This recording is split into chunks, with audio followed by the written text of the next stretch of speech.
Hello, brothers and sisters, and welcome to this week's micro training on how the Savior helped people seek, recognize, and understand truth. And this week's example will come from Matthew chapter 8. On page 22 of Teaching the Savior's Way, we read the following. A lawyer once asked Jesus, "Master, what shall I do to inherit eternal life?" In response, the Savior guided the questioner to the Scriptures. What is written in the law? How readest thou? This led the man not only to his answer, love the Lord thy God and thy neighbor, but also to a follow-up question. And who is my neighbor? The Savior answered this question with a parable about 3 men who saw a fellow traveler in need. Only one of the 3, a Samaritan who was hated by the Jews just because of where he came from, stopped to help. Jesus then invited the lawyer to answer his own question. Which now of these 3 thinkest thou was neighbor unto him? Why do you think the Savior taught in this way, responding to questions with invitations to search, ponder, and discover? Part of the answer is that the Lord values the effort of seeking truth. Seek and ye shall find, he has invited over and over again. He rewards the seeker's acts of faith and patience. Like the Savior, you can help those you teach recognize and understand truth. The Scriptures, for example, are filled with gospel truths, but sometimes it takes conscious effort to find them. Let's watch as Elder Bednar illustrates this principle on his Instagram. Recently, I conducted an Instagram live question and answer session. And obviously, we can never answer all of the questions that are submitted. So I'm going to take one of them and just give a brief response now. The question was, Elder Bednar, would you share something with us that you've recently learned in the Scriptures? And I'd like to highlight a principle. Not only do we study the Scriptures to find answers to our questions, but we also study the Scriptures so that we find the questions we need to ask.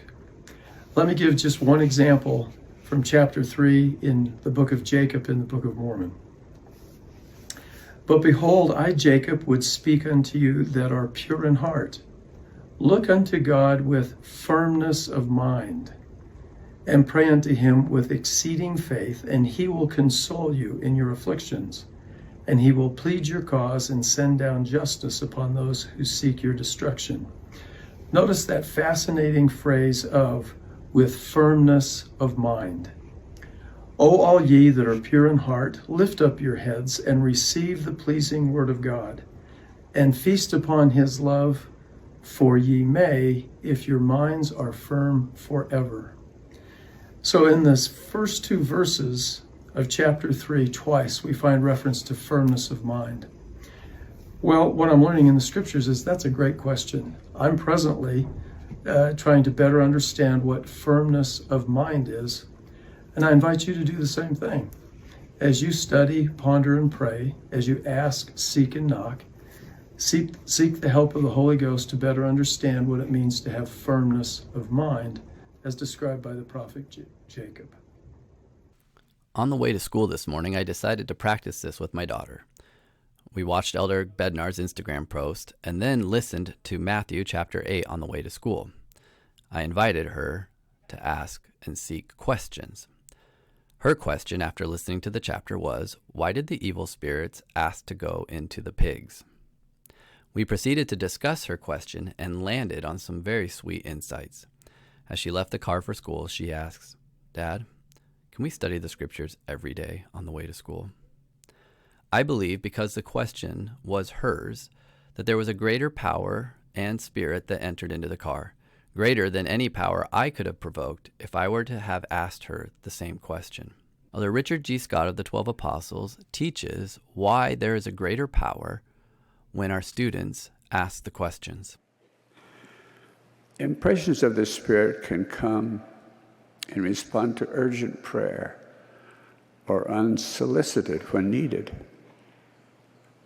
Sometimes the Lord reveals truth to you when you're not actively seeking it, such as when you're in danger and do not know it. However, the Lord will not force you to learn. You must exercise your agency to authorize the Spirit to teach you. As you make this a practice in your life, you'll be more perceptive to the feelings that come with spiritual guidance.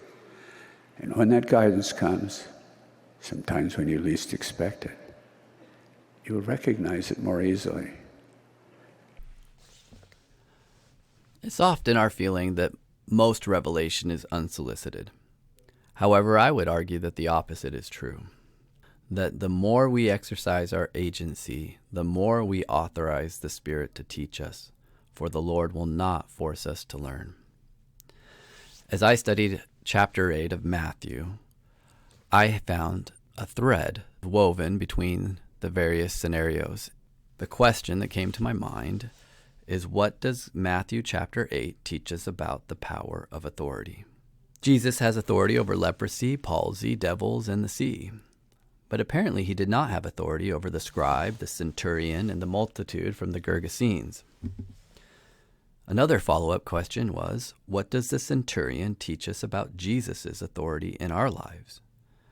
Or what do the disciples in verse 23 teach us about Jesus' authority in our lives? So try it this week. Invite your students to study the scriptures looking for questions. Write them all down. Don't look for any answers until all the questions have been asked. You will know when the right question has been asked, and the Spirit will help the class arrive at an inspired response. Teach your students to study the scriptures not only to get answers to their questions, but to find the questions they need to ask. In the name of Jesus Christ, amen.